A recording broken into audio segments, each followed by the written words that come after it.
እኔ ብዙ ሰዓት ላይ ቤተሰብ ጋር የመሆን እድል አላገኝም። ከሀገር ሀገር ዞራለሁ። ቤት ቢሄድ እንኳን ስልክ ነው የሚያወራው አብዛኛውን ሰዓት ላይ። የኔ አንድ ስልክ አለማንሳት ምናልባትም የአንድ ሰውን ህይወት ሊያጣ ይችላል። እውነት ለመናገር ባለቤቴን እግዚአብሔር ይባርካት። እድለኛ ነኝ። ተባረከች ሴት በጣም የኔም ቪዲዮችን ሰዎችን ሲረዳ ሶሻል ሚዲያው ላይ ከተፖሰተ በኋላ እያየች ታለቅሳለች እንደ ተመልካች።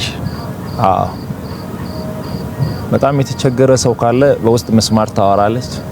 እኔ ወደ ቤት በሄድኩ ሰዓት ላይ አብነት ነገ ይመጣል መተ ቤት ጠብቅ ብላ የምሬድ ነው በነገር። በቃ እግዚአብሔር ይባርካት።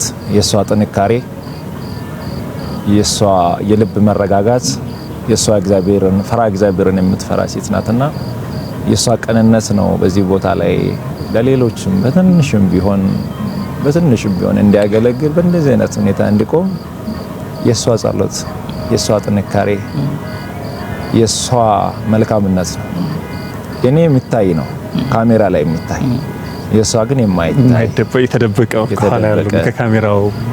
እኔ የጀርባ አጥንት እሷ ነች። የኔ የጀርባ አጥንት ቤተሰቦቼ ናቸው።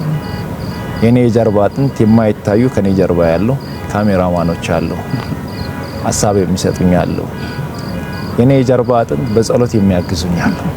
ሁሉም በየሃይማኖት በየእምነቱ የሚጸልይ ዱዓ የሚያደርጉ የእናቶች የአባቶች ጸሎት።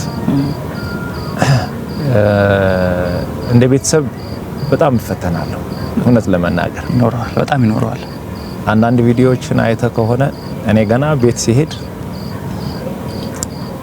ከውሻ ጀምሮ ይደነግጣሉ። እኔ ገና ሲያዩ ነው የሚደነግጡት።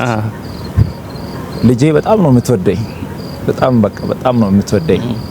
እንዲህ ፊቴን አሳይቼ አግኝቻት ሰላም ብዬ ገና እንዲህ በደንብ እንኳን ጊዜ ሰጥቻት ሳልቀመጥ ተነስቼ ደግሞ አንድ ሰው ተቸገረ ከተባለ ያንን ሰው በአካል ማግኘት ስለምፈልግ ተነስቼ እሄዳለሁ። ልጄ ባባስ ብላ ትጠይቃለች። ቤት ይመጣል፣ እቆያለሁ። ለ3 ቀን በቪዲዮ ነው የሚያወራት። አብዛኛውን ሰዓት ለልጄን በቪዲዮ ኮል ነው የሚያገኛትና ለቤተሰብ ጊዜ መስጣት ባልችል እንኳን የነዛ የእናቶች ምርቃት፣ የነዛ የአባቶች ምርቃት፣ የወጣቱ ደስታ፣ የወጣቱ እንባ የኔን ቤት ሰላም አድርጓል። ሰላም አለ። ሰላም ቤቴ ሰላም ነው። እግዚአብሔር ይመስገን።